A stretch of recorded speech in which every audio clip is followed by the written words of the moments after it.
Bolbol dismayado, sinabing ayaw manalo ng TNT Tropang Giga. Barangay Ginebra walang pinipili o iniiwasang kupunan ngayong PBA Playoffs sa pagkakapanalo nga ng Barangay Ginebra kagabi kontra TNT Tropang Giga ay nakompleto na nga ang playoffs matchup kung saan makakatapat nila ang Phoenix Fuel Masters sa quarterfinals at kabracket naman nila ang Rain or Shine at San Miguel Beermen na possible nilang makarap sa semifinals. At sa naging latest interview nga netong si Coach Tim Cone ay nabanggit nga nito na wala silang pinipili na makatapat sa quarterfinals. Nilaro nga lang daw nila yung kanilang laro kontra TNT Tropang Giga kahit paano bearing game na yan para sa kanila dahil sigurado na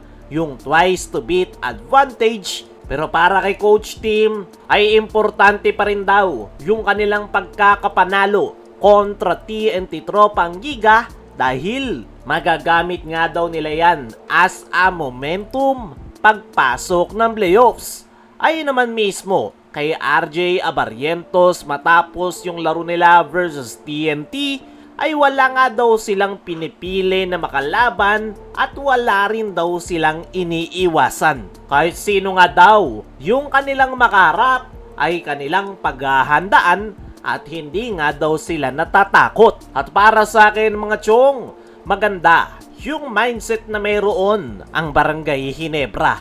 Wala nga silang pinipili kahit sino pa yung kanilang makakarap, kahit sino yung kanilang kabracket sa playoffs. Dahil tiwala nga sila sa isa't isa, lalong-lalo na sa sistemang ginagamit ni Coach Tim Cone. Maganda nga rin yung itinakbo ng Ginebra nitong kakatapos lang na elimination round.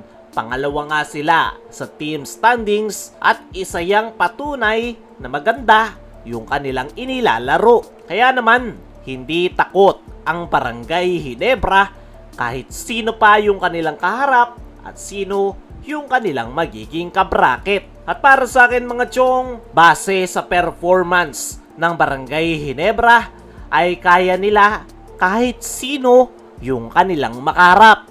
Malaking patunay na lang yung kanilang win-loss record. At the same time, mas kakaiba yung pinapakitang performance ng Ginebra tuwing playoffs. At hindi na yan bago sa karamihan. Alam nga nating lahat na tuwing PBA playoffs ay kakaiba yung pinapakita ng Barangay Ginebra.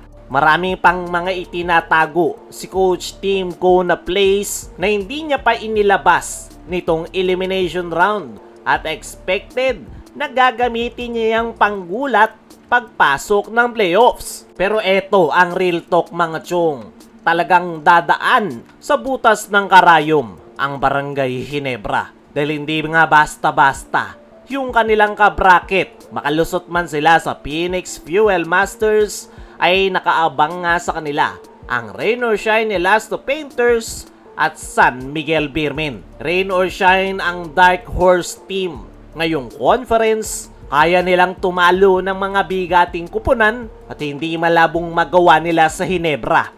Pagdating naman sa San Miguel Beermen, ibang-iba yung kanilang inilalaro with Benny Boatwright. At the same time, ginawa na nilang suki ang Ginebra tuwing semifinals dahil San Miguel Beermen talaga yung dahilan nitong mga nakalipas na conference kung bakit hindi na nakapag-a-advance ang koponan ni Coach Tim Cone sa PBA Finals. Pero dahil nga walang takot ang Ginebra at wala silang pinipili na kanilang makalaban, ay kumpiyansa ako na iba yung magiging resulta ngayon. Kayo mga chong, ano ang masasabi nyo na walang pinipili at walang iniiwasan na kupunan ang Ginebra sa playoffs?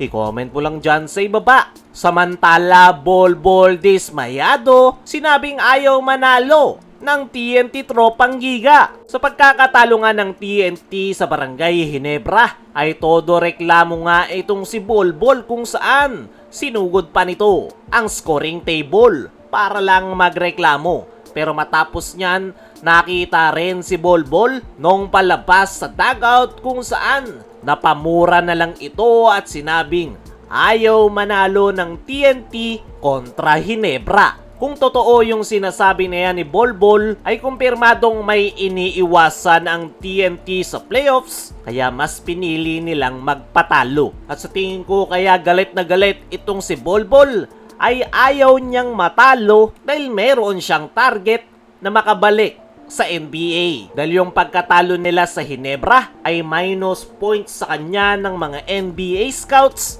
Kaya naman, ganun na lang kadismayado si Bolbol na ayaw manalo ng TNT. Kaya mga chong, ano ang masasabi nyo sa sinabi ni Bolbol na ayaw manalo ng TNT? Ano rin yung masasabi nyo na walang pinipili at walang iniiwasan ang Barangay Hinebra sa playoffs? I-comment mo lang dyan sa ibaba.